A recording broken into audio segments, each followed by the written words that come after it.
ভারতের সাথে নতজানু পররাষ্ট্রনীতি চলবে না, সম্পর্ক হবে ন্যায্যতার ভিত্তিতে, সাফ জানালেন তথ্য উপদেষ্টা। বললেন, আওয়ামী লীগের এজেন্ডা বাস্তবায়ন করছে ভারতীয় মিডিয়া।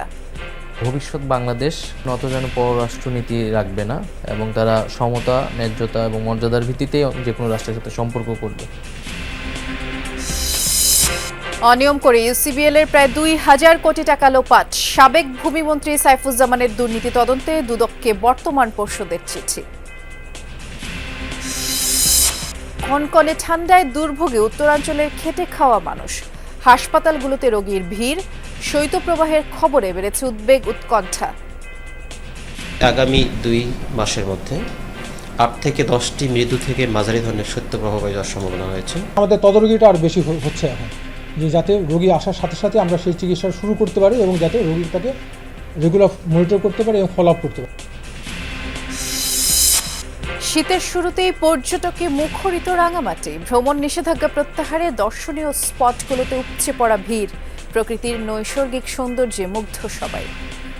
রাঙামাটি যা আছে অন্য কোথাও তা পাওয়া যায় না, অনেক সুন্দর জায়গা। এই পাহাড়, ঝুলন্ত সিঁড়ি সবকিছুই আমার এই প্রথম। উপজাতি যাদের সাথে আমরা পরিচয় হয়েছি, সবার সাথে কথা বলে খুবই ভালো লাগলো।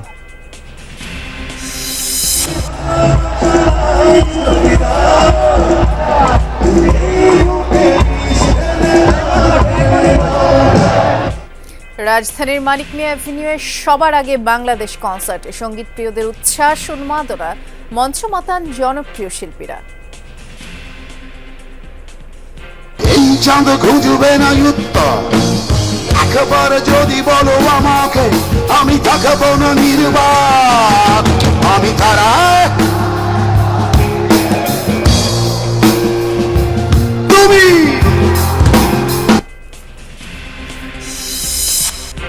বরগুনায় ঘূর্ণিঝড় রিমালে ক্ষতিগ্রস্তদের সহায়তা প্রকল্পে অনিয়মের অভিযোগ, অনুসন্ধানে গিয়ে হেনস্থার শিকার সংবাদকর্মীরা। গাজা ইসরায়েলি আগ্রাসনে প্রাণ ছড়ল আরও অর্ধশতাধিক ফিলিস্তিনির, গোলান মালভূমিতে নিয়ন্ত্রণ প্রতিষ্ঠা তৎপরতা বাড়িয়েছে তেল আবিব।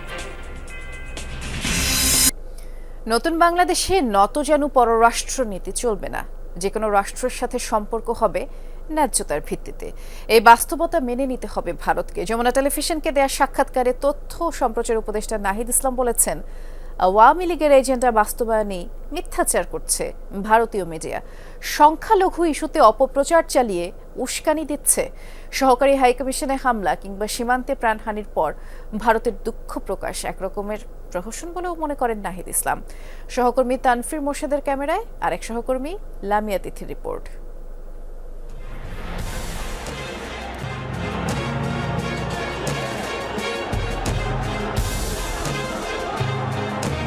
বাংলাদেশ 2.0 জুলাই অভ্যুত্থানের পর নতুন বাংলাদেশ নিয়ে নতুন প্রত্যাশা আছে, নানান সমীকরণ। নতুন বাস্তবতায় বাংলাদেশ ভারত সম্পর্ক কেমনভাবে এগোবে তা জানতে তথ্য ও সম্প্রচার উপদেষ্টা নাহিদ ইসলামের সাথে যমুনার আলাপ। ইন্ডিয়ান মিডিয়াতে বিবৃতি দিয়ে তাদের জনগণকে উত্তেজিত করে এই জিনিসটা তো পরিকল্পিতভাবে এতদিন ধরে করা হচ্ছে, এটা তো সরকারের নজর এড়ানোর কিছু নাই।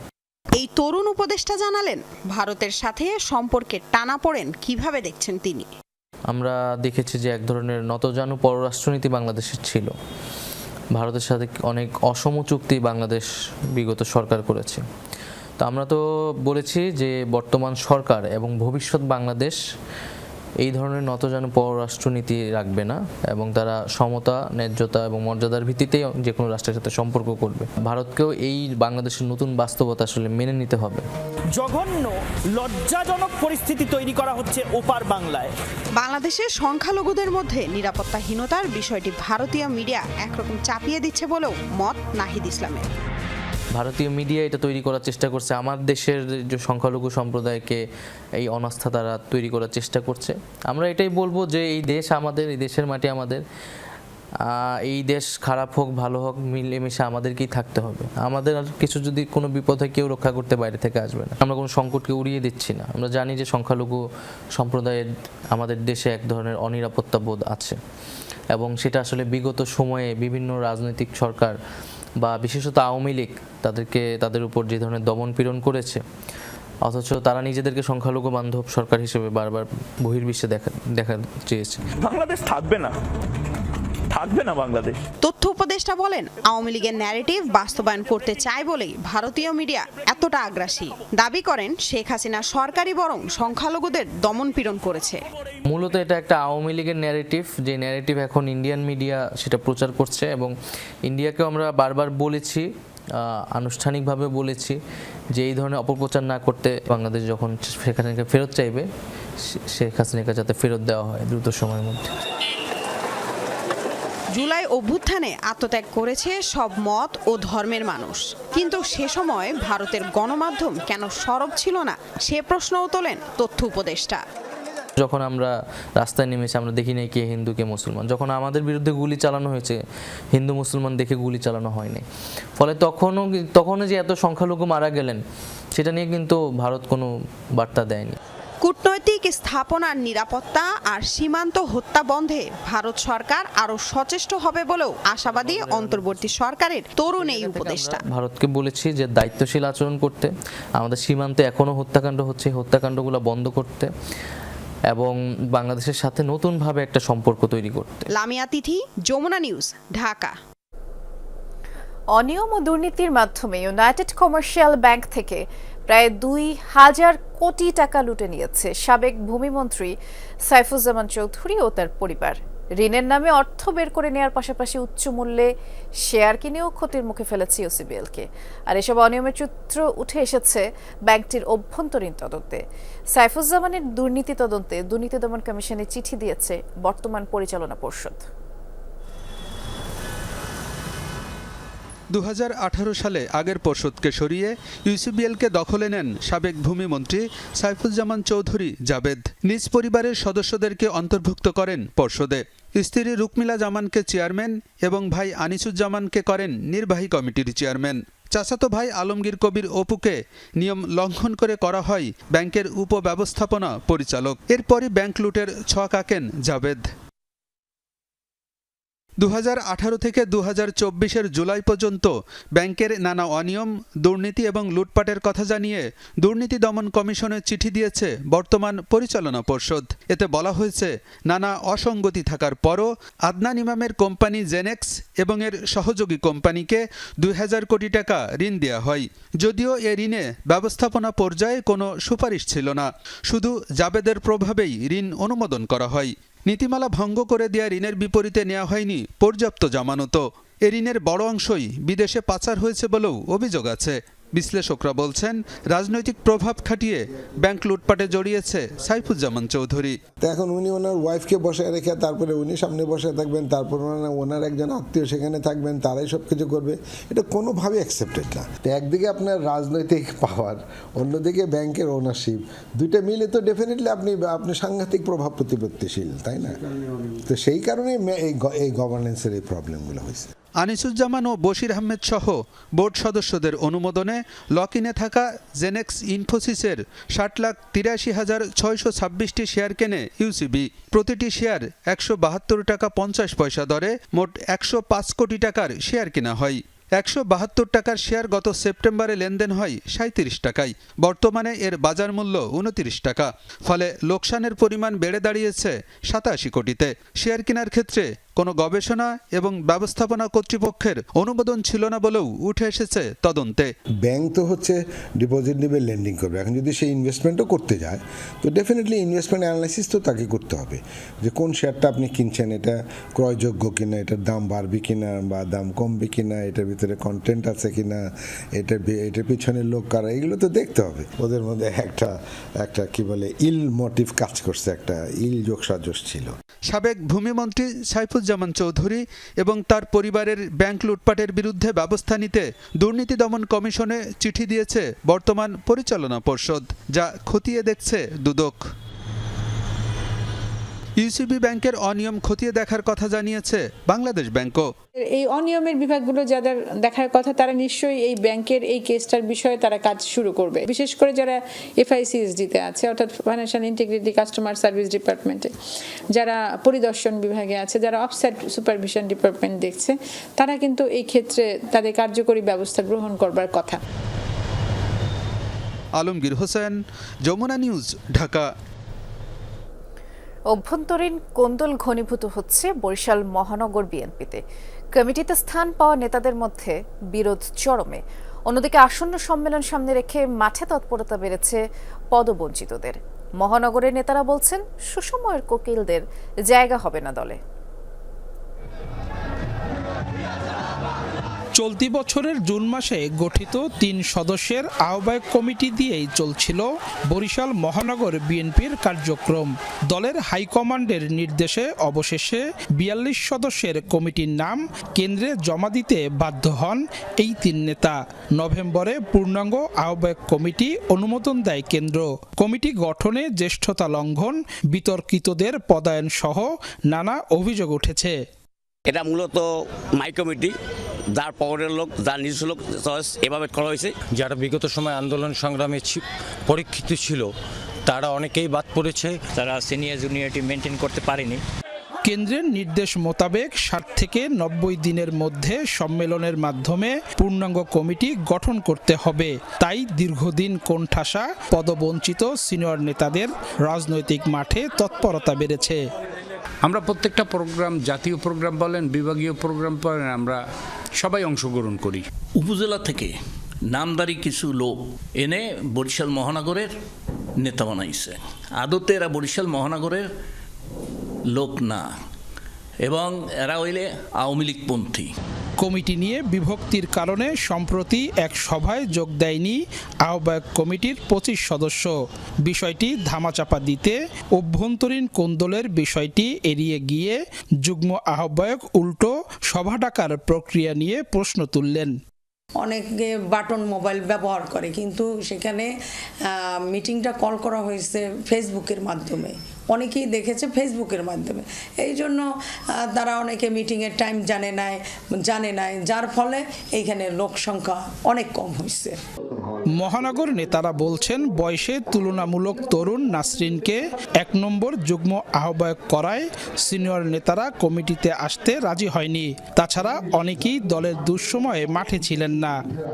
নিজেকে রক্ষা করার জন্য যারা এড়িয়ে চলেছেন দলের সিদ্ধান্ত, দলের কর্মকাণ্ড, তাদের তো দলের কোনো পদপদবি চাওয়ার নৈতিকভাবে তাদের অধিকার হারিয়েছেন। তাকে দেওয়ার পরে যারা সিনিয়র তারা তো আসতে পারেনি, আর তাদেরকে আমরা কীভাবে নেব? আপনাদের সিনিয়র নিজ তারা থাকতেই চায়নি। বিভাগীয় সম্মেলন আয়োজনের দায়িত্ব পাওয়া দলের এই ভাইস চেয়ারম্যান বলছেন আসন্ন কমিটিতে ত্যাগী ও বঞ্চিত নেতাকর্মীদের মূল্যায়ন হবে। রিয়েল নেতা দলের জন্য কাজ করে, দলের জন্য ত্যাগ স্বীকার করছে, জেল জুলুমের শিকার হয়েছে, তারা কেউ বাদ পড়বে না। কোনো না কোনোভাবে তারা দলীয় নেতৃত্বে অন্তর্ভুক্ত হবে। সম্মেলনের আগে বরিশাল মহানগরের ৩০টি ওয়ার্ড কমিটি ভেঙে নতুন করে গঠন করা হবে কিনা তা নিয়ে চলছে নানা হিসাব নিকাশ। কারণ ২০২৩ সালে ওয়ার্ড কমিটি গঠনের পর নেতাদের বিরুদ্ধে সে সময় বিক্ষোভ হয়েছিল। নানা কারণে বরিশাল বিএনপিতে অভ্যন্তরীণ কোন্দল বাড়ছেই।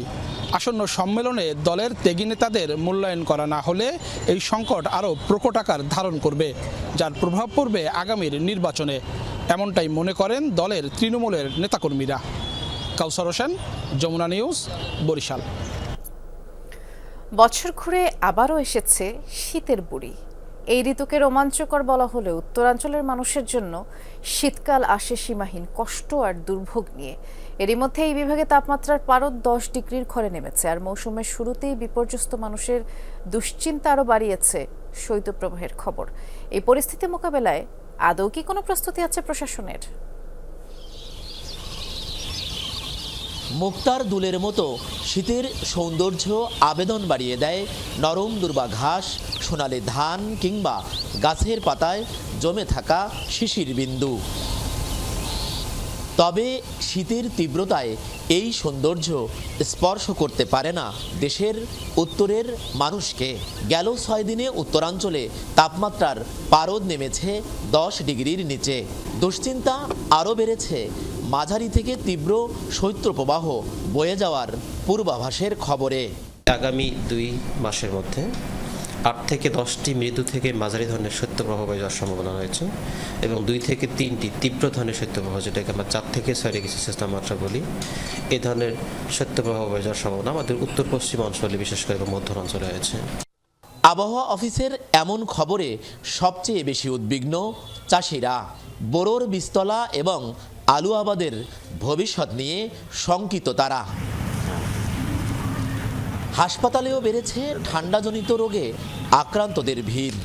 আগুন পোহাতে গিয়ে দগ্ধ রোগীর সংখ্যাও বৃদ্ধি পাচ্ছে দিন দিন। এমন অবস্থায় একমাত্র ভরসা রংপুর মেডিকেল কলেজ ও হাসপাতাল, কিন্তু সেখানেও শয্যা ও চিকিৎসক সংকট।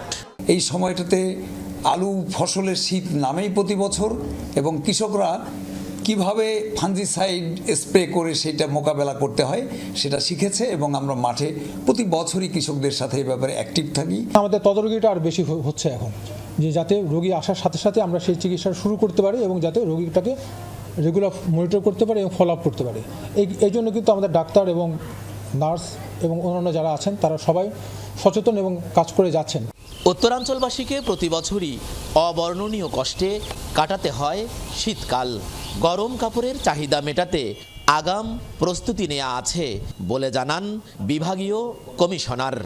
আগাম প্রস্তুতি আমরা নিয়েছি, আশা করি আমরা খুব শীঘ্রই পেয়ে যাব। আমরা কিছু নগদ টাকারও চাহিদা দিয়েছি, যদি কোনো রকমের ঘাটতি পড়ে যেন আমরা তাৎক্ষণিকভাবে সেটা স্থানীয় বাজার থেকে সংগ্রহ করে এই শীতটা জোরালোভাবে মোকাবেলা করতে পারি। শীত পরিস্থিতি মোকাবেলায় উত্তরাঞ্চলের জন্য আলাদা প্রকল্প ও বাজেট বরাদ্দের দাবি সংশ্লিষ্টদের।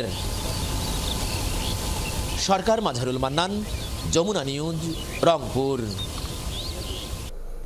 এই শীতে পঞ্চগড়বাসী কেমন আছে সেটি জানবার চেষ্টা করব। পঞ্চগড়ে আমাদের সহকর্মী রনি মিয়াজি অপেক্ষা করছেন আমাদের জন্য। রনি, একেবারেই তো সকালবেলা, শীতের দাপট কেমন দেখছেন এই সময়ে?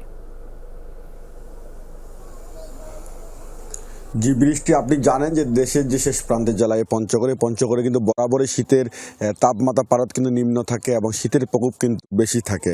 গত কয়েকদিন থেকে আমরা দেখছি এখানে কিন্তু কিন্তু 1 ডিগ্রি নেমেই কিন্তু 9 ডিগ্রির ঘরে ওঠানামা করছে। তবে এখানকার যারা আবহাওয়া পর্যবেক্ষক রয়েছে যে তারা বলছেন যে উত্তরে যে হিমালয় এটি জেলার উপর দিয়ে বয়ে যাচ্ছে বলে এখানে কনকনে শীত অনুভূত হচ্ছে। এবং আজ সকালের পর থেকে আমরা দেখছি যে সূর্যের আলো দেখা মিলেছে এবং সূর্যের কিন্তু মিষ্টি আলো আমরা দেখতে পেয়েছি। এই সূর্যকে কাজে লাগিয়ে যারা গরিব অসহায় মানুষ রয়েছেন তারা কিন্তু কাজে যোগ দিয়েছেন। আজ সকাল থেকে আমরা দেখেছি যে কাঞ্চনজঙ্ঘার যে অপরূপ সৌন্দর্য সেটি কিন্তু ধরা দিয়েছে এবং মেঘ পরিষ্কার থাকার কারণে কিন্তু এখানে কাঞ্চনজঙ্ঘা দেখতে পর্যটকের ভিড় বেড়েছে, আমরা এমনটা দেখছি।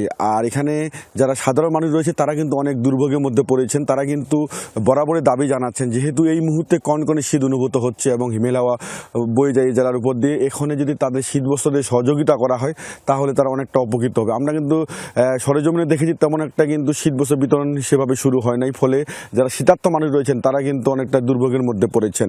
আবহাওয়া পর্যবেক্ষকরা বলছেন যে তাপমাত্রা পারদ আরও নিম্ন হবে এবং শীতের প্রকোপ আরও বৃদ্ধি পাবে।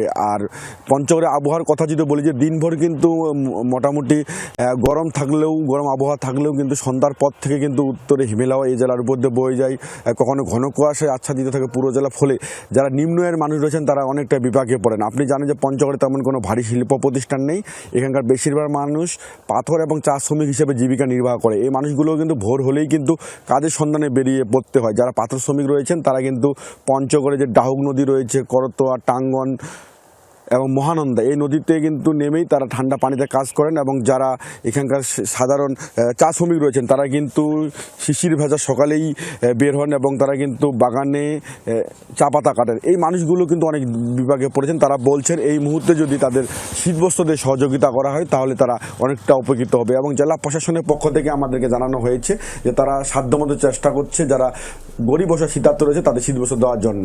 বৃষ্টি, শুনছিলাম আপনি বেশ বিস্তারিত করে জানাচ্ছিলেন, ধন্যবাদ। ছাত্র আন্দোলনের ঘটনায় দায়ের একাধিক হত্যা মামলায় আসামি ও শেখ হাসিনার এপিএস হাফিজুর রহমান লিকুর ঘনিষ্ঠ বন্ধু আনিসুর রহমান সোহাগকে গ্রেফতার করেছে ঢাকা মহানগর গোয়েন্দা পুলিশ। রাতে অভিযান চালিয়ে পল্টন থানার একটি হত্যা মামলায় এজাহারভুক্ত আসামি হিসেবেই তাকে গ্রেফতার করা হয়। জানা গেছে সাবেক প্রধানমন্ত্রী শেখ হাসিনার এপিএস হাফিজুর রহমান লিকু, সাবেক স্বরাষ্ট্রমন্ত্রী আসাদুজ্জামান খান কামাল, জাহাঙ্গীর কবির নানক, আমির হোসেন আমর সঙ্গে বেশ সখ্যতাই ছিল আনিসুর রহমান সোহাগের। অভিযোগ আছে হাফিজুর রহমান লিকুর সব অবৈধ সম্পদের দেখভালের পাশাপাশি নগদ টাকাও গচ্ছিত রয়েছে সোহাগের কাছে। এছাড়া তার বিরুদ্ধে সার্টিফিকেট জালিয়াতি সহ বহুমুখী প্রতারণার অভিযোগও রয়েছে।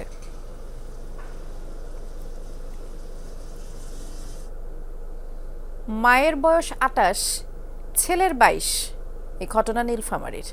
২০২৩ সালে সহকারী শিক্ষক নিয়োগে বয়স জালিয়াতির আশ্রয় নিয়েছিলেন ওই শিক্ষক।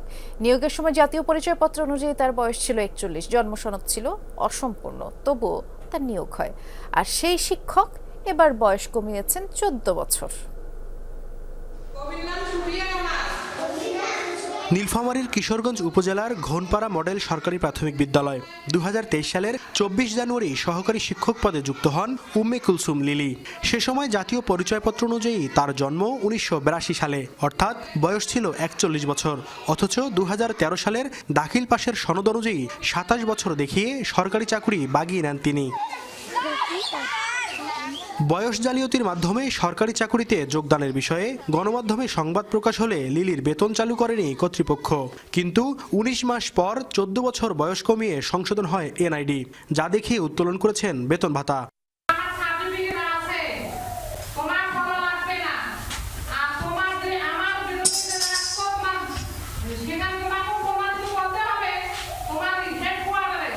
যমুনার অনুসন্ধানে প্রমাণ মেলে বয়স জালিয়াতির। কেশবা মাদ্রাসা থেকে ১৯৯৭ সালে দাখিল পাশ করেন লিলি। সেখানেও জন্ম তারিখ রয়েছে ১৫ জানুয়ারি ১৯৮২। আমি জানতে পারলাম যে উম্মে কুলসুম লিলি ৯৭ সালে এখান থেকে দাখিল পাশ করছে এবং তার ফলাফল সেইটা আমাদের এখানে জমা আছে। জানা যায় জন্ম তারিখ সংশোধনে ৪ বার আবেদন করেছিলেন লিলি। উপজেলা নির্বাচন অফিসার তদন্ত প্রতিবেদনে উল্লেখ করে ২০০৮ সালে ভোটার হওয়ার সময় লিলির শিক্ষাগত যোগ্যতা ছিল মাধ্যমিক পাস, ছিলেন বিবাহিত। আবার তার প্রথম ছেলে জন্মগ্রহণ করে ২০০২ সালে। বয়স সংশোধনের জন্য একটা আবেদন করেন, সেটি ঘ ক্যাটাগরি থেকে আমাদের আঞ্চলিক নির্বাচন কর্মকর্তা মহোদয় এটা সাধারণত দেখে থাকেন, ওখান থেকে বাতিল হয়। লিলির বয়স সংশোধন অসম্ভব জানিয়ে তদন্ত প্রতিবেদন দাখিল করলেও জাতীয় পরিচয়পত্র বিভাগের সদ্য সাবেক মহাপরিচালক সাক্ষাৎকার নিয়ে বয়স সংশোধন করে দেন। কাগজপত্র তথ্য সব করে মহাপরিচালকের পারে, মহাপরিচালকের এই ক্ষমতা আছে। অধস্তন একজন কর্মচারীর এমন বয়স জালিয়াতির খবরে হতবাক জেলা প্রাথমিক শিক্ষা অফিসার। পূর্বে তদন্তটা আবার আমি দেখে তারপরে আমি যেহেতু সে চাকরি করে এবং কাজ করতেছে, তাকে তো বেতন চালু হয়েছে, হুট করে তার বেতন বন্ধ করার সুযোগ আমাদের নেই আইনগত দিক থেকে। তবে আমি সব বিস্তারিত একটা প্রতিবেদন আমার অধিদপ্তরে আমি প্রেরণ করব। স্থানীয়রা বলছেন প্রতিটি স্তরে অসাধু উপায় অবলম্বন করে এভাবেই চাকরি টিকিয়ে রাখে অসাধু শিক্ষকরা। মাহমুদ রফিন, যমুনা নিউজ, নীলফামারী। শীত মৌসুমের শুরুতেই পর্যটক আগমনে মুখরিত রাঙামাটি। ভ্রমণের নিষেধাজ্ঞা প্রত্যাহারের পর দূর দূরান্ত থেকে পর্যটকরা আসছেন এবং দর্শনীয় সব স্পটেই ভিড় লেগে আছে। প্রকৃতির নৈসর্গিক সৌন্দর্যে সবাই মুগ্ধ। দীর্ঘদিন পর চাঙা পর্যটন কেন্দ্রিক ব্যবসা বাণিজ্য। পাহাড়, নদী, হ্রদ ঘেরা রাঙামাটির অপূর্ব নৈসর্গিক সৌন্দর্য নজর কাড়ে সবার। ডিসেম্বর আসলে ঢল নামে পর্যটকের। ব্যতিক্রম হয়নি এবারও। নিষেধাজ্ঞা প্রত্যাহারের পর মৌসুমের শুরুতেই সরগরম রাঙামাটির সব পর্যটন কেন্দ্র। সবাই এই জায়গা থেকে যায় যে আমাদের পতেঙ্গায় ঘুরতে, কিন্তু আমরা পতেঙ্গা থেকে এখানে ঘোরার জন্য চলে আসছি। সময় লাগতেছে যে আসলে মানুষের ঘুরতে হয়, আর রাঙামাটি যা আছে অন্য কোথাও তা পাওয়া যায় না। অনেক সুন্দর জায়গা রাঙামাটি, আমার সবসময় ভালো লাগে। এর আগে আমি 3 বার আসছি, তো এইবার নিয়ে 4th। শিক্ষা প্রতিষ্ঠান বন্ধ থাকায় দূর দূরান্ত থেকে পরিবার পরিজন, বন্ধু বান্ধব নিয়ে আসছেন পর্যটকরা। কোলাহলে মুখরিত ঝুলন্ত সেতু, পলওয়েল পার্ক, আরণ্যক, শুভলং ঝর্ণা সহ দর্শনীয় স্থান। রাঙামাটির এই পাহাড়, ঝুলন্ত সিঁড়ি সবকিছুই আমার এই প্রথম। খুবই সুন্দর, বিশেষ করে ঝুলন্ত ব্রিজ, তারপরে উপজাতি যাদের সাথে আমরা পরিচয় হয়েছি, সবাই সাথে কথা বলে খুবই ভালো লাগলো। অনেক ভালো লাগতেছে, এই প্রথম রাঙামাটিতে। এবার ডিসেম্বর থেকে এপ্রিল পর্যন্ত পর্যটন মৌসুমে চাঙা ভাব থাকবে বলে আশা হোটেল মোটেল ব্যবসায়ীদের। রেকর্ড পরিমাণ রাঙামাটির টুরিস্ট আসবে। এছাড়া আমাদের যা বার্ষিক হোটেল মোটেল যেগুলো প্রায় 70% অলরেডি বুকিং হয়ে গেছে। আমাদের লক্ষ্যমাত্রা অনুযায়ী আয় হবে বলে আশা রাখি। আল আমিন শিকদার, যমুনা নিউজ। বরগুনায় ঘূর্ণিঝড় রিমালে ক্ষতিগ্রস্তদের পুনর্বাসন ও সারাদান প্রকল্পে অনিয়মের অভিযোগ উঠেছে। এ বিষয়ে সংবাদ সংগ্রহের সময় সংবাদকর্মীরা রীতিমতো হেনস্থার শিকার হয়। অভিযোগের সত্যতা পেলে ব্যবস্থা নেওয়ার আশ্বাস প্রশাসনের। জরুরি পুনর্বাসন ও সারাদান প্রকল্পের আওতায় ঘূর্ণিঝড় রিমালে ক্ষতিগ্রস্তদের সহায়তা দিচ্ছে বেসরকারি উন্নয়ন সংস্থা কারিতাস। বরগুনার তালতলী উপজেলার উপকারভোগীরা স্বাস্থ্যকর স্যানিটেশন বাবদ বরাদ্দ পেয়েছেন 16,300 টাকা করে। তবে সেই অর্থ আত্মসাতের অভিযোগ উঠেছে এনজিও সংস্থাটির এক মাঠ কর্মীর বিরুদ্ধে। মোবাইল ব্যাংকিংয়ের মাধ্যমে টয়লেট নির্মাণের টাকা পেয়েছিলেন উপকারভোগীরা। অভিযোগ, মাঠকর্মী আসিয়া খাতুন কৌশলে সেই টাকা হাতিয়ে নেন এবং বদলে উপকারভোগীদের কিছু নির্মাণ সামগ্রী প্রদান করেন। কিন্তু মোবাইল ব্যাংকিংয়ের টাকা মাঠকর্মীর কাছে গেল কিভাবে? বাংলাদেশে এটা কোন ত্রাণ চালু হয়েছে যে আমাগো গোপন পিন নাম্বার, এই পিন নাম্বারটা তাদের কাছে না দেওয়া পর্যন্ত তারা ত্রাণ দেবে না? এটা কেমন? আর এই পিন নাম্বার নিয়ে টাকা কয়টা উঠে নিয়ে গেল, এ কি ব্যাপার? পিনকোড নাম্বার চাইছে মতো পিনকোড নাম্বার দিছি, হ্যাঁ দিয়ে এরপর হেরা ওই টাকা টোকা উড়াই টুড়াই সব রাখকে শুধু মোবাইল করেছে। নগদের টাকা হইলে হ্যাঁ মোবাইলে মারে নিয়ে গেছে, কোনো দোকানে দেয় নাই। আমার উদ্দেশ্য 6টা ঋণ, 2টা স্ল্যাব আর 4 ঋণ খুঁড়ি আর 6.5 টিন, মোট হতে পারে 8 থেকে 9,000 টাকা মালামাল দিচ্ছে। আপনাকে দেখাইলাম ঘর দিলেন টয়লেট, দিয়ে আমরা কি করবো? না নিলে থুই যান, হয়নি থুই যান। সব অভিযোগ অস্বীকার করেছেন আসিয়া। ক্যামেরায় বক্তব্য দেওয়ার বদলে অশোভন আচরণ করেন তিনি। কোনো কথা নাই, কোনো প্রশ্ন নাই, নিউজ করেন। আমি বলতেছি আমার বিরুদ্ধে নিউজ করেন। ভাই আমার কথা শুনে রাখেন, আমার কথা ভাই শুনেন, আসেন আমার কথা শুনেন। আমার আসলে কেন এতক্ষণ পর্যন্ত আপনাদেরকে বোঝানো হচ্ছে? ভাই আমার কথা শুনেন, প্লিজ আমার কথা শুনেন। আমাকে বলতে দেন, আমি এই দেশের নাগরিক, আপনি আমার কথা শুনতে হবে। সংস্থার বরিশাল অঞ্চল পরিচালকের দাবি, অনুদানের অর্থ ফেরত নিয়ে নির্মাণ সামগ্রী দেওয়ার কোনো সুযোগ নেই। তদন্ত সাপেক্ষে ব্যবস্থা নেওয়ার আশ্বাস তার। তাদেরকে নগদের মাধ্যমে টাকা বিতরণ করা হবে এবং তারা ওই যারা ল্যাট্রিন তৈরি করেছে তাদেরকে পরে তারা পেমেন্ট করবে। এটা ছিল প্রক্রিয়া। যদি কোনো এরকম অভিযোগ আমাদের কাছে আসে, আমরা তদন্ত করে দেখব কি হয়েছে। অভিযোগের সত্যতা পেলে কঠোর ব্যবস্থা নেওয়ার আশ্বাস উপজেলা নির্বাহী কর্মকর্তার। টাকা অনুযায়ী তারা বিভিন্ন জিনিস সরবরাহ করেছেন কিনা, আর পিন এবং পাসওয়ার্ড সেটা তাদের কিভাবে তারা ব্যক্তি তথ্য নিজেদের কাছে নিলেন সেই বিষয়ে আমরা কারিতাসের কর্তৃপক্ষের সাথে কথা বলে প্রয়োজনীয় ব্যবস্থা নেব। কারিতাসের তথ্য মতে তালতলী উপজেলায় 125টি পরিবার তাদের এই প্রকল্পের উপকারভোগী। সাবরিনা লিজা, যমুনা নিউজ। বিজয়ের 54 বছর উদযাপন করতে আয়োজন সবার আগে বাংলাদেশ সার্বজনীন এই কনসার্টের। বিজয় দিবসের দিনে বিএনপির আয়োজনে মানিক মিয়া এভিনিউয়ে দুপুর থেকে শুরু হওয়া এই গান নিয়ে রাতে উন্মাদনা চলে। মঞ্চমাতান কনক চাঁপা, আসিফ আকবর, বেবি নাজনীন, এই প্রজন্মের প্রীতম হাসান থেকে শুরু করে নগর বাউল জেমসের মতো জনপ্রিয় শিল্পীরা। শ্রোতাদের চাপে কিছুটা বিশৃঙ্খলা হলেও একের পর এক গানে মেতে ওঠেন আগত সবাই। 10 ডিসেম্বর বিএনপির উদ্যোগে আত্মপ্রকাশ করে সবার আগে বাংলাদেশ নামের নতুন এক সংগঠন। সংগঠনের আহ্বায়ক বিএনপির কেন্দ্রীয় যুগ্ম মহাসচিব শহীদউদ্দিন চৌধুরী অ্যানি।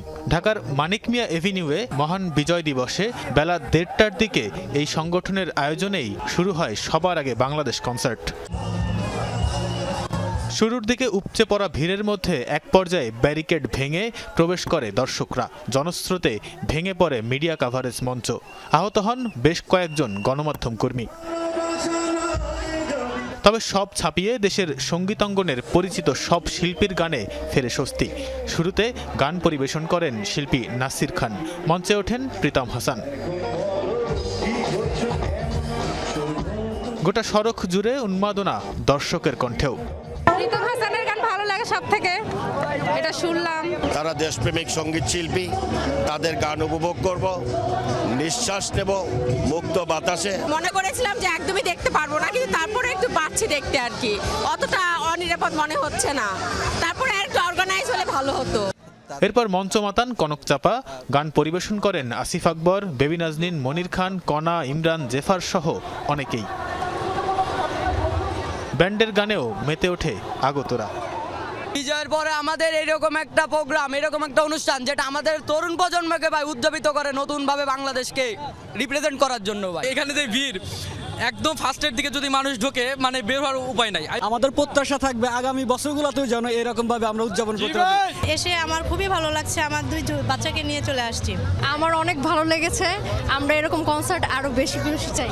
এবার মনে হচ্ছে সত্যি আমরা আসলে স্বাধীন হয়েছি, আর সব মিলে আমার কাছে খুব আনন্দমুখর লাগছে। ডিফারেন্ট টাচ, আর্ক, সোলস, শিরোনামহীন, আর্টসেল, অ্যাভয়েড রাফা ও সোনার বাংলা সার্কাসের গান ছড়ায় মুগ্ধতা। মঞ্চে আসেন নগর বাউল জেমস, চিরচেনা ভঙ্গিতে মাতান সঙ্গীত প্রেমী খ্যাপাটেদের। মুগ্ধতায় সমাপ্ত হয় সবার আগে বাংলাদেশ কনসার্টের। তানভীর সিদ্দিক, টিপু, যমুনা নিউজ, ঢাকা। বিজয় দিবস ঘিরে 3 দিনে ফুলের রাজধানী খ্যাত যশোরের গদখালিতে 3 কোটি টাকার ফুল বিক্রি হয়েছে। এবার সব রকমের ফুলের দাম বেশি পাওয়ায় খুশি চাষিরা। পাইকারি ও খুচরা বিক্রেতারা বলছেন, আবহাওয়া অনুকূলে না থাকায় অবশ্য ফুলের উৎপাদন কমেছে, তাই চাহিদার তুলনায় সরবরাহ কমায় বাড়তি ছিল সব ধরনের ফুলের দাম। বাজার এমন চাঙ্গা থাকলে আগামী দিবসগুলোতে ক্ষতি কাটিয়ে উঠবেন বলেই আশাবাদী চাষিরা। শহর থেকে 20 কিলোমিটার পশ্চিমে যশোর বেনাপোল মহাসড়কের পাশে ফুলের রাজধানী খ্যাত গদখালির ছোট্ট এ বাজার। সূর্য ওঠার আগেই প্রতিদিন চাষি, পাইকার ও মজুরদের হাঁক ডাকে মুখর হয়ে ওঠে বাজারটি। কৃষকেরা ক্ষেত থেকে উৎপাদিত গোলাপ, রজনীগন্ধা, জারবেরা, চন্দ্রমল্লিকা, গাঁদা সহ বাহারি সব ফুল নিয়ে আসেন এই হাটে। এরপর পাইকারদের হাত ঘুরে চলে যায় দেশের বিভিন্ন প্রান্তে। গাঁদা 600-700 টাকা হাজার বিক্রি হয়েছে, গোলাপ 1200, 1100, 1000 টাকা বিক্রি হয়েছে, রজনীগন্ধা বিক্রি হয়েছে 1200 টাকা শ, ভুট্টো এরকম 1200 টাকা শ। আজকের বাজারে সবচেয়ে বেশি চাহিদা হচ্ছে রজনীগন্ধা ফুল এবং গাঁদা ফুলের। আমরা সারা দেশেই ফুল পাঠাচ্ছি এই গদখালি বাজার থেকে। তাই এখন মনে কাছে বাজার বজায় আছে, তো দেখা যাক এখন যদি দাম যদি কমে তাহলে আছে তারা হচ্ছে ব্যাপারী যারা আছে তারা তো কিনবে ফুল। পাইকারি ও খুচরা বিক্রেতারা বলছেন, এবার আবহাওয়া অনুকূলে না থাকায় কমেছে ফুলের উৎপাদন। চাহিদার তুলনায় সরবরাহ কম থাকায় বিজয় দিবসে সব ধরনের ফুলের দামই ছিল বাড়তি। বাজার এমন চাঙ্গা থাকলে আগামী দিবসগুলোতে নিজেদের ক্ষতি কাটিয়ে ওঠার আশা করছেন চাষিরা। 2 বার আমরা ফসলে মার খেয়েছি, তো যার কারণে আবারও আমরা লাগানোর পরে ফুলটা উঠতে একটু দেরি হচ্ছে এবং কিছুটা ফুল সরবরাহ কম থাকায় ফুলের দামটা একটু বেশি। আমাদের যদি এইভাবে দাম থাকে তাহলে আমাদের ক্ষতিপূরণ আছে আশা করা যায়। সংশ্লিষ্টরা বলছেন, বিজয় দিবস উপলক্ষে 3 দিনে প্রায় 3 কোটি টাকার ফুল বিক্রি হয়েছে। বিলম্ব চাষাবাদের কারণে ফুলের উৎপাদন কম হলেও দাম বেশি থাকায় লাভবান হয়েছেন চাষিরা। যদিও আমাদের বৃষ্টির কারণে কৃষকরা অনেক ক্ষতিগ্রস্ত হয়েছিল, বাজার ভালো থাকার কারণে সেই ক্ষতি পুষিয়ে যাবে বলে আমরা আশা করছি। কৃষি বিভাগের তথ্য মতে যশোরের প্রায় 1,500 হেক্টর জমিতে বাণিজ্যিকভাবে চাষ করা হয় 15 ধরনের ফুল। জারিন অর্নি, যমুনা নিউজ। প্রাকৃতিক উপায়ে ফুলকপি চাষ জনপ্রিয় হচ্ছে কুড়িগ্রামে। এই পদ্ধতিতে আবাদ করে বাম্পার ফলনের দেখা পেয়েছেন চাষিরা। দ্বিগুণ লাভের পাশাপাশি পরিবেশের ভারসাম্য রক্ষা হচ্ছে বলে মনে করেন কৃষি কর্মকর্তারা। বিঘা প্রতি 30,000 টাকা খরচ করে কৃষকরা আয় করছেন 1.5 লাখ টাকা। ক্ষতিকর কীটনাশক ব্যবহার কমিয়ে জৈব সার এবং প্রাকৃতিক পদ্ধতিতে ফুলকপি চাষ শুরু করেছেন কুড়িগ্রামের কৃষকরা। ক্লাস্টার পদ্ধতির মাধ্যমে জমিতে বিষ, টোপ এবং ব্যাগ ব্যবহার করে রোধ করা হচ্ছে ক্ষতিকর পোকার আক্রমণ। ফসলের সঠিক জাত নির্ণয়ের পাশাপাশি চারা রোপণ এবং সেচ কাজে অনুসরণ করা হচ্ছে বৈজ্ঞানিক পদ্ধতি। পরিবেশ বান্ধব পদ্ধতি ব্যবহার করায় মাটিতে অণুজীবের ক্রিয়াশীলতাও বৃদ্ধি পাচ্ছে। এতে ফলন বৃদ্ধির পাশাপাশি উৎপাদন খরচও নেমে এসেছে অর্ধেকে। বিঘা প্রতি 30 থেকে 35,000 টাকা খরচ করে কৃষকরা আয় করছেন 1.5 লাখ টাকা পর্যন্ত। বিঘায় এবার 30 থেকে 35,000 টাকার মতো খরচ হয়েছে, কিন্তু ফলন মোটামুটি অনেকটাই হয়েছে, যে লাখের উপরে বেশি হয়েছে বিঘায়। এই যাবত আমার বেশি হয়েছে 35,000, আরও বিক্রি করবে আছে প্রায় 25-30,000 টাকা বিক্রি করবো। এই যে বিস্টপ দিছিল সবাই মানে 10-12 জন কৃষক মিলে আমরা 3.5 একর কফি চাষ করছি। এই কারণে এখন এই বিস্টপ ব্যবহারের কারণে আমরা সবাই উৎপাদন ভালো পাচ্ছি। কফির এবার মান ভালো হয়েছে, ওজন মনে করেন 1 কেজি, 1.5 কেজি, 1.5 কেজি পর্যন্ত। পরিবেশ বান্ধব নতুন পদ্ধতির চাষাবাদে প্রযুক্তি সহায়তা দিচ্ছে সরকারি ও বেসরকারি সংস্থা। পরিবেশের কোনো রকম ক্ষতি না করে আমরা কিভাবে অধিক ফলন পেতে পারি, সেই জন্য আমরা ফেরোমন ট্র্যাপ এবং ইয়েলো ট্র্যাপ, অর্গানিক ফার্টিলাইজার যেটা হলো ট্রাইকো কম্পোস্ট এবং ভার্মি কম্পোস্ট, বায়োপেস্টিসাইড এবং প্লান্ট গ্রোথ রেগুলেটর, ওইটাও আমরা জৈব ব্যবহার করছি। আমাদের প্রশিক্ষণ পেয়ে তারা এগুলো ব্যবহারে বেশ উৎসাহিত হচ্ছে এবং তারা নিরাপদ সবজি উৎপাদনের লক্ষ্যে কাজ করে যাচ্ছে এবং আমরা তাদেরকে সহযোগিতা করে যাচ্ছি। জমিতে কীটনাশক ব্যবহার কমেছে, যার ইতিবাচক প্রভাব পড়ছে পরিবেশে। সাবরিনা লিজা, যমুনা নিউজ। অনেকদিন পর টি-20 দলে ফিরে হাসান মাহমুদের বাজিমাত। 18 রান খরচে নিয়েছেন 2 উইকেট, 1 ওভারে আটকেছেন 10 রান। অফ ফর্ম বা ইনজুরির সময় যে কোচদের সঙ্গে কাজ করেছেন সেই তালহা জুবায়ের, নাজমুল হোসেনদের কাছে এটাই হাসান, যিনি চেষ্টা, একাগ্রতা আর নিবেদনের প্রতীক। ক্রিজে যখন রবম্যান পাওয়েলের মতো সেট ব্যাটার 1 ওভারে 10 রানের লক্ষ্য ক্যারিবিয়ানদের জন্য তখন সহজই হওয়ার কথা, হয়নি। একজন হাসান মাহমুদ ছিলেন বলে একের পর এক ওয়াইড ইয়র্কার মেরে মাথার খেলায় জিতেছেন, বিজয়ের দিনে দলকে বিজয় এনে দিয়েছেন। সাদা বলে শুরু, পরে সেই 2 ফরম্যাট থেকেই বাদ পড়েন হাসান। একটা কিকের খোঁজে থাকাই ডানহাতি লাল বলের ক্রিকেট দিয়ে আবারও ফেরেন। বাকি গল্প কার না জানা, চেষ্টা, একাগ্রতা, নিবেদন দিয়ে সাদা বলের হাসান এখন 3 ফরম্যাটের রত্ন। ফর্মটাকে ব্যাক করা যে কোনো ফরম্যাট থেকেই হতে পারে, সেটা আপনি লাল বলেই খেলেন, সাদা বলেই খেলেন, আপনার ফর্মটা ফেরত আনাটা এবং ওই যে কনফিডেন্সটা ও গেইন করেছে লাল বল থেকে, ওইটাই ও ক্যারি করছে। যতদিন ক্যারি করবে আমাদের জন্য ভালো। তখন হাসান মাহমুদ কিন্তু তখন ন্যাশনাল টিমে খুব একটা স্টাবলিশ ছিলেন না, ইন অ্যান্ড আউটের মধ্যে ছিলেন, বাট ওর যে একাগ্রতা এবং টিমে ব্যাক করার যে একটা প্রবণতা, এটা খুবই ওর ইন্সপায়ার করছে এবং এটা আমরা প্রমাণ কিন্তু এখন পাচ্ছি। তখন কিন্তু ইনজুরি ছিল, তারপর টিমে ব্যাক করছে, আবার একটু বের হয়ে গেছিল, ইন অ্যান্ড আউটের ভিতরে ছিল, বাট সব কিছু মিলে ওর যে একটা স্পৃহা বা টিমে কাম ব্যাক করার যে একটা ক্ষুধা, এই ক্ষুধাটাই মনে করি যে এখন ওর একটা সাকসেসের দিকে নিয়ে যাচ্ছে। অফ ফর্ম বা ইনজুরির সময়ে হাসান যাদের সঙ্গে কাজ করেছেন তাদের কারো কারো কাছে হাসান প্রশংসিত মানসিক শক্তির জন্য, কারো কারো কাছে হাসানের অ্যাকশন যে কোনো পেসারের জন্য আদর্শ। একটা ফাস্ট বলারের জন্য এক কথায় আপনি যদি বলতে বলেন তাহলে ফাস্ট বলারের জন্য একটা ড্রিম অ্যাকশন। সো ওর রান আপ আমার কাছে সব কিছু থেকে, ওর head position is too good, ওর রিস্ট পজিশন খুবই ভালো, ও যেইভাবে করে ওয়েট ট্রান্সফার করে ব্যাকফুট টু ফ্রন্ট ফুট, এগুলো অনেক অসাধারণ, যার কারণে ও খুব স্মুথলি ও অনেক পেস জেনারেট করতে পারে। আমার কাছে মনে হয় যে ও খুব কুল থাকে, প্রেশার যখন আপনি ধরেন খেলার যে একটা আপনার ক্রুশাল মোমেন্টে খুবই কুল থাকে এবং ও শুধু প্ল্যানটা নিয়ে চিন্তা করে। আমি মনে করি এটার একটা স্ট্রেংথ হিসাবে কাজ করে বোলিংয়ে। ফেরার ম্যাচে সবচেয়ে বেশি নজর কেড়েছে ম্যাচের ভিন্ন ভিন্ন মুহূর্তে হাসানের বল করতে পারার সামর্থ্য। তালহা, নাজমুলদের মতে 25 বছর বয়সী এই ফাস্ট বোলারের এই গুণ সহজাত। আফরান পিয়াল, যমুনা স্পোর্টস, ঢাকা।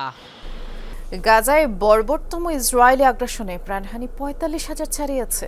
গত 24 ঘন্টায় আরো 52 জনের মৃত্যু হয়েছে, 2 শতাধিক মানুষ আহত হয়েছে। ধ্বংসস্তূপের নিচে চাপা পড়ে আছেন অনেকে, হতাহতদের বেশিরভাগই নারী ও শিশু। সোমবার এই তথ্য জানিয়েছে গাজার স্বাস্থ্য মন্ত্রণালয়। বেইত লাহিয়া সাতি শরণার্থী শিবির, মধ্য গাজার নুসাইরাত ক্যাম্প এবং গাজা সিটিতে ভয়াবহ হামলা হয়েছে। একযোগে বিমান ও স্থলপথে অভিযান চালানো হয়। উত্তরে আবারও কামাল আদওয়ান হাসপাতাল ঘিরে বড় ধরনের হামলা চলছে। হাসপাতালের জেনারেটর ধ্বংস করেছে ইসরায়েলি বাহিনী, এমনকি ইনসেন্টিভ কেয়ার ইউনিটের কর্মীদের লক্ষ্য করেও গুলি ছুড়েছে স্নাইপাররা। ইসরায়েলের দাবি হামাসের ঘাঁটিতে নিয়ন্ত্রিত হামলা চালিয়েছে তারা, আর বেসামরিকদের মানবঢাল হিসেবে ব্যবহার করেছে গোষ্ঠীটি, এমন অভিযোগ তেল আবিবের। বাশার আল আসাদের পতনের পর আবারও আলোচনায় গোলান মালভূমি। অঞ্চলটির উপরে কর্তৃত্ব প্রতিষ্ঠায় কোমর বেঁধে নেমেছে ইসরায়েল। মূলত ভৌগোলিক কারণে আন্তর্জাতিক রাজনীতিতে এই অঞ্চলটি গুরুত্বপূর্ণ। গোলান মালভূমিতে স্থাপিত একাধিক সামরিক ঘাঁটি থেকে মধ্যপ্রাচ্যের অন্যান্য অঞ্চলে নজরদারি ও হামলাও চালানো সহজ। এছাড়া বিশুদ্ধ পানির জন্য অঞ্চলটির উপরে ব্যাপকভাবে নির্ভরশীল ইসরায়েল। চলতি শীতে আইডিএফের সেনাদের গোলান মালভূমি থেকে মাত্র 300 কিলোমিটার দূরের হেরমন পর্বতে অবস্থানের নির্দেশ দিয়েছেন প্রতিরক্ষামন্ত্রী ইসরায়েল কাটজ। এর আগে অঞ্চলটিতে দীর্ঘস্থায়ী সামরিক জোন তৈরিরও ঘোষণা দেয় নেতানিয়াহু প্রশাসন। অঞ্চলটিতে ইহুদি বসতি দ্বিগুণ করার ঘোষণা আগুনে যেন ঘি ঢেলেছে। বহু বছর ধরেই 1200 বর্গ কিলোমিটারের এই পার্বত্য এলাকা নিয়ে মধ্যপ্রাচ্য তথা আন্তর্জাতিক রাজনীতিতেই চলছে নানা খেলা, কিন্তু প্রশ্ন হচ্ছে কেন? বিশ্লেষকরা বলছেন মূলত সিরিয়ার উপর নজরদারির জন্যই তেল আবিবের কাছে এর গুরুত্ব অনেক। সিরিয়ার রাজধানী দামেস্ক থেকে মাত্র 60 কিলোমিটার দূরে গোলান মালভূমি, ফলে সেখান থেকে খুব সহজেই বোঝা যায় দামেস্কের সামরিক গতিবিধি। পাশাপাশি অঞ্চলটি থেকে সিরিয়ার অভ্যন্তরে হামলা চালানো বেশ সহজ, আর ঠিক সে কারণেই এটি কবজায় নিতে চায় ইসরায়েল। সিরিয়ার উপর নিজেদের আধিপত্য বিস্তার করতেই গোলান মালভূমিকে এত গুরুত্ব দেয় ইসরায়েল। 1967 সালে 6 দিনের যুদ্ধের পর পশ্চিম তীর ইসরায়েলের প্রথম বসতিটা গোলানে স্থাপন করেছিল, যা মনে রাখার মতো। এরপর তো একে নিজেদের অংশ বলে ঘোষণা দেয় তারা। ইসরায়েলের পানির চাহিদার 1/3 পূরণ হয় জর্ডান নদী আর গালিলি সাগর থেকে, যা মূলত গোলান হয়েই প্রবাহিত হয় ইসরায়েলে। তাছাড়া অঞ্চলটির মাটিও বেশ উর্বর হওয়ায় এখানে ব্যাপক ফলন হয়। বিশ্ব মানচিত্রে গোলান মালভূমি সিরিয়ার অংশ। 1967 সালে আরব ইসরায়েলের মধ্যে 6 দিনের যুদ্ধে এর 2/3 চলে যায় ইহুদিদের দখলে। 1973 সালে পুনর্দখলের চেষ্টা করে ব্যর্থ হয় সিরিয়া। এরপর 1981 সালে অঞ্চলটি নিজেদের বলে ঘোষণা দেয় ইসরায়েল। দখলের পর থেকে মালভূমিটিতে শত শত অবৈধ বসতি নির্মাণ করেছে ইসরায়েল। বর্তমানে অঞ্চলটিতে বসবাস প্রায় 40,000 ইসরায়েলি দখলদার ও দ্রুজ জনগোষ্ঠীর। ইফাতারা খন্দকার, যমুনা নিউজ। সামনে এসেছে 2 যুগ ধরে ক্ষমতায় থাকা স্বৈরশাসক বাশার আল আসাদের ব্যক্তিগত অন্তরঙ্গ মুহূর্তের কিছু ছবি, আর এ নিয়ে তোলপাড় চলছে দেশ জুড়ে। গোপনীয় সব ছবি জনসম্মুখে আসার পর এত বছরের নিপীড়িত সিরীয়দের কাছে কঠোর ব্যক্তিত্বের আসাদ হয়ে উঠেছেন উপহাসের পাত্র। চলছে হাসি ঠাট্টা। তরুণ বাশার আল আসাদের কাঁধে চড়ে বসা লাশময় এই নারীর পরিচয় কি তা জানা যায়নি। ছবি তোলার মুহূর্তেই বা কী করছিলেন সে বিষয়েও নেই কোনো তথ্য। তবে সিরিয়ার সাবেক স্বৈরশাসকের এ ছবি নিয়ে চলছে তোলপাড়। 8 ডিসেম্বর সিরিয়া ছেড়ে পালিয়ে যান বাশার আল আসাদ। এরপরই তার প্রাসাদে তাণ্ডব চালায় সাধারণ সিরীয়রা। এ সময় এ স্বৈরশাসকের ব্যবহার্য নানা জিনিসপত্র পৌঁছায় সাধারণ মানুষের হাতে, যার মধ্যে রয়েছে ব্যক্তিগত ও অন্তরঙ্গ মুহূর্তের এসব ছবি। বাশার আল আসাদের ব্যক্তিগত জীবন আর নানা কার্যক্রমের এসব ছবি ভাইরাল নেট দুনিয়ায়। কোনো ছবিতে তাকে দেখা যায় অচেনা সুন্দরী নারীদের সাথে, আবার কোনোটিতে দেখা যায় অর্ধনগ্ন হয়ে স্কুটি চালাতে। ধারণা করা হচ্ছে অবকাশ যাপনকালের কোনো এক সময় তোলা এসব ছবি। অন্তরঙ্গ ও অকপট এসব ছবিগুলো সামনে আসার পর যেন মুহূর্তেই গুড়িয়ে গেছে আসাদের কঠোর সত্তা। সামাজিক যোগাযোগ মাধ্যমে তাকে নিয়ে হাসাহাসি করতেও ছাড়ছেন না সিরিয়াবাসী। আসাদের পতনের সপ্তাহখানেক পেরিয়ে গেলেও এখনও তা যেন অবিশ্বাস্য সিরিয়ার মানুষের কাছে। প্রতিদিনই তাই সাধারণ মানুষের পদচারণা বাড়ছে আসাদের পরিত্যক্ত প্রাসাদে। সাবরিনা নুসরাত, যমুনা নিউজ। যুক্তরাষ্ট্রের উইসকনসিনের স্কুলে বন্দুক হামলার ঘটনায় জড়িত ছিল এক কিশোরী, আর ওই স্কুলেরই শিক্ষার্থী ছিল সে। ঘটনাস্থলে মৃত অবস্থায় পাওয়া যায় হামলাকারীকে। এক সংবাদ সম্মেলনে উইসকনসিন পুলিশ এই তথ্য নিশ্চিত করেছে। সোমবার ম্যাডিসনের স্কুলটিতে হ্যান্ডগান হাতে প্রবেশ করে ওই কিশোরী। এলোপাতারি গুলি ছুড়ে পরে এক শিক্ষক ও শিক্ষার্থীর মৃত্যু হয়, 6 জন আহত হয়। পরবর্তীতে সে নিজেও আত্মহত্যা করে বলে ধারণা করছে পুলিশ। হামলাকারীর নাম পরিচয় প্রকাশ করা হয়নি। ঘটনার উদ্দেশ্য সম্পর্কেও জানা যায়নি। ম্যাডিসনের ওই মাস শুটিংয়ের শুরুতে 5 জনের মৃত্যুর খবর বলা হয়েছিল, পরে সংশোধিত তথ্য দেয় পুলিশ। যুক্তরাষ্ট্রভিত্তিক জরিপ সংস্থা K2 স্কুল শুটিং ওয়েবসাইটের তথ্য অনুযায়ী চলতি বছর দেশটির 3 শতাধিক স্কুলে বন্দুক হামলার ঘটনা ঘটেছে।